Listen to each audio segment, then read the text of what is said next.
آج کا انسان بھی یہ یاد رکھے صلیب کا تجربہ نہیں کرنا چاہتا، جلال ضرور پانا چاہتا ہے۔ شاگردوں کا بھی یہی حال تھا۔ کیسریا فلپی میں یسوع نے ان سے پوچھا، سوال کیا اور انہوں نے جواب دیا، وہ اپنے بارے میں، لوگ میرے بارے میں کیا، تم میرے بارے میں کیا کہتے ہیں۔ اس کے بعد یسوع دکھوں کا تذکرہ کرتا ہے، ضرور ہے ابن انسان گرفتار کیا جائے، دکھ اٹھائے، مصلوب ہو، لیکن جی اٹھے گا تیسرے۔ نہیں خدا تیرے ساتھ یہ نہ ہو، دکھوں کا نہیں، تو مردوں کو زندہ کرتا ہے، بہت اچھا ہے، تو کوڑیوں کو پاک صاف کرتا ہے، بہت اچھا ہے، تو اندھوں کو آنکھیں بخشتا ہے، بہت اچھا ہے، لوگ تیری تعریف کرتے ہیں، ہمیں بھی اچھا لگتا ہے، لوگ ہمارے پاس آتے ہیں، اپنے استاد سے کہو ہاتھ رکھ دے تو ہمارے مریض شفا پا لیں گے، تیرے ساتھ تو ہماری بھی بلے بلے ہو رہی ہے، ہماری بھی بڑی عزت بنی ہے، اور تو دکھوں کی بات کر رہے ہیں۔ نہیں خدا یہ نہیں ہونا چاہیے۔ اور جب یسوع دکھوں کا تذکرہ کر رہا ہے اور وہ اسے رد کر رہے ہیں، نہیں تیرے ساتھ خدا نہیں، پھر یسوع انہیں جلال دکھانے کے لیے پہاڑ کے اوپر لے کر گیا، جہاں پر آج کا جو ہم نے کلام سنا ہے، تبدیلی صورت کا واقعہ وہاں پر رونما ہوا ہے۔ شاگرد پہاڑ کے اوپر جا کے نیند میں ہے، غنودگی میں ہے، اور جب آنکھ کھلی ہے انہوں نے یسوع کے ساتھ حضرت موسیٰ کو دیکھا ہے اور الیاس نبی کو دیکھا ہے۔ حضرت موسیٰ شریعت کی علامت اور الیاس سارے انبیاء کرام کی، مطلب پرانا عہد عتیق، پرانا جو پورے کا پورا عہد عتیق ہے وہ یسوع کے ساتھ، نئے عہد نامے کے ساتھ وہاں پر موجود ہے، اور یسوع کے دکھوں کی بات وہ کر جلال کو، خدا یہاں پر رہنا ہمارے لیے اچھا ہے، ہم یہاں پر رہتے ہیں، تیرے لیے ڈیرا بناتے ہیں، موسیٰ کے لیے بناتے ہیں، الیاس کے لیے بناتے ہیں، یہ جلال ہمارے لیے کافی ہے، یہاں پر رہنا اچھا ہے، اور یہ ہماری زندگی ہے، یہ ہم اپنا کمفرٹ زون بناتے ہیں، یہ آسانی کی زندگی۔ صبح اٹھ کر ناشتہ کیا، 12-1 بجے 2 بجے بھوک لگی پھر کھانا کھا لیا، کوئی 7-8 بجے 9 بجے 10 بجے پھر بھوک لگی پھر کھا لیا، یہ ہمارے لیے اچھا ہے۔ بس روزہ ہم سے نہیں رکھا جاتا، یہاں پر درد ہوتا ہے، تکلیف ہوتی ہے، بھوک لگتی ہے، برداشت نہیں ہم سے ہوتی بھوک، ہم تکلیف نہیں دے، روزے کا مطلب اپنے آپ کو تکلیف دینا۔ اور اگر ہم ایک اور آپ کو سیکھنے والی بات ہے، اگر ہم پیٹ کا روزہ رکھ بھی لیں، ہم سے زبان کا، کان کا، سوچوں کا روزہ نہیں رکھا جاتا، کمفرٹ زون سے باہر نکلنا ہے، ایک دائرہ ہم نے بنایا، وہ ہم زندگی گزارے، وی آر ہیپی ہیئر، یہاں پر ہم خوش ہیں۔ لیکن 40 دنوں کی روحانیت ایسی ہے کہ آپ کی زندگی کے دائرے کے بیچ میں ہلکی سی ہلچل نہیں، پورے کا پورا طوفان آنا چاہیے، ایک انقلاب آنا چاہیے۔ اگر آپ واقعی کہ ہم اس سے ان 40 دنوں سے نکلے تو فاتح ہو کر نکلے، پھر انقلاب آنا چاہیے ان 40 دنوں کی روحانیت کے دنوں میں، آپ کی زندگی کے بیچ آپ نے پورے کا پورا بدل کر اپنے آپ کو، زندگی تبدیل آپ کی ہونی چاہیے اگر آپ واقعی فضل اور برکت پانا چاہتے ہیں۔ یسوع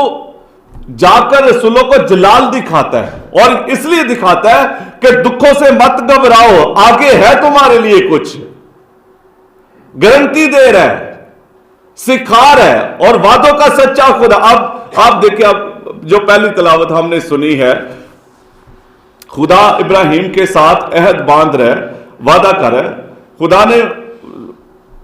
ابراہیم کو بلایا، 2 بڑے مسئلے تھے اس کی زندگی میں، اولاد نہیں تھی، زمین بھی نہیں تھی کہیں پر، تو کوئی مستقل ٹھکانہ نہیں تھا۔ آج بھی ہمارے لوگوں کی سب سے بڑی فکر کوئی اپنا ٹھکانہ بنا لیے، کوئی گھر بنا لیے، بن جائے بڑی خوشی ہمیں ملتی۔ تو اس کی زندگی میں کچھ بھی، جیسے گزرے اتوار کلام میں لکھا ہوا تھا، حضرت موسیٰ لوگوں کو سکھا رہے، جب اپنا ہدیہ نذرانہ مذبح کے سامنے لے کر جاؤ تو وہاں پر کہنا کہ ہمارے باپ دادا گداگر آرامی تھے، گداگر گھومنے پھرنے والے تھے ادھر ادھر، کوئی مستقل ٹھکانہ نہیں تھا۔ خدا نے انہیں وعدے کی سرزمین کی طرف وہ لے کر آیا، وہ تھوڑے سے تھے، پھر مصر میں گئے، مصر میں ظلم ہوا، خدا بڑے قوی ہاتھ سے وہاں سے نکال کر ہمیں اس وعدے کی سرزمین میں لے کر آیا جہاں پر دودھ اور شہد کی ندیاں بہتی ہیں۔ تو یہاں پر جو کچھ ہے خدا کا دیا، ہم خدا کے آگے پیش کرتے ہیں۔ ابراہیم کے ساتھ بھی خدا اگر عہد باندھ رہا ہے تو عہد باندھنے کا طریقہ آپ دیکھیں، خدا اس کو کہہ رہا ہے میں تیرے لیے، تیری اولاد کو ستاروں کی مانند بناؤں گا، وعدے کی سرزمین میں تجھے لے کر جاؤں گا۔ اور پھر خدا عہد اس کے ساتھ باندھ رہا ہے۔ خدا کیا کر، 3 برس کی ایک بچیا، 3 برس کی ایک بکری، 3 برس کا ایک مینڈا، ایک کمری اور ایک کبوتر کا بچہ میرے واسطے لا۔ تو جب لے کر آیا دو دو ٹکڑے کر کے، پرندوں کے نہیں کیے گئے، باقی کے دو دو ٹکڑے کر کے رکھے گئے ہیں، اور پھر جب یہ ہو گیا تو خدا آگ کی صورت میں بیچ میں سے گزرا ہے۔ آپ جانتے ہیں عہد بندی کا یہ جو طریقہ ہے، اس کا مطلب کیا ہے؟ اس کا مطلب یہ ہے کہ دونوں فریق میں سے، میرے اور آپ کے بیچ میں اگر عہد باندھا جا رہا ہے، جانوروں کے دو ٹکڑے کر کے رکھے جا رہے ہیں، تو بیچ میں سے گزریں گے ہم، اور اگر آپ یا میں دونوں میں سے کوئی بھی اس عہد کو توڑتا ہے تو جیسے جانوروں کے دو ٹکڑے کیے گئے ہیں، ایسے ہی ہمارا بھی حال کیا جائے، ایسے ہی ہمارا بھی یہ عہد توڑنے والے کا حال کیا جائے۔ تو جب یہ عہد باندھا گیا ہے، ان ٹکڑوں کے بیچ میں سے دونوں گروہ، دونوں فریق کو گزرنا چاہیے، خدا کو بھی گزرنا چاہیے، ابراہیم کو بھی گزرنا چاہیے، لیکن گزرا کون ہے بیچ میں سے؟ صرف خدا جانتا تھا، خدا جانتا تھا کیسے ہیں ہم لوگ، بے وفا ہیں، بار بار اپنے مقصد کے لیے اسے چھوڑ کر بھاگیں گے، تو بیچ میں سے گزرا کون؟ صرف خدا۔ خدا عہد باندھ رہا ہے، تو چل کے تو دیکھ، جو تجھے میں کہہ رہا ہوں اس پر چل کے تو دیکھ، تو واقعی زندگی کو، فضل کو اور برکت کو حاصل کرے گا، پائے گا۔ خدا یسوع مسیح بھی سکھا رہا ہے، شیطان کہہ رہا تھا بائی پاس کر کے، صلیب سے بائی پاس کر کے آگے جا کے تاج لے لے، وہ صلیب سے ہو کر اس نے تاج پایا، تو آخر میں کیا بولا؟ آسمان اور زمین کا سارا اختیار مجھے دیا گیا۔ یسوع کہہ رہا ہے سارا اختیار مجھے دیا گیا۔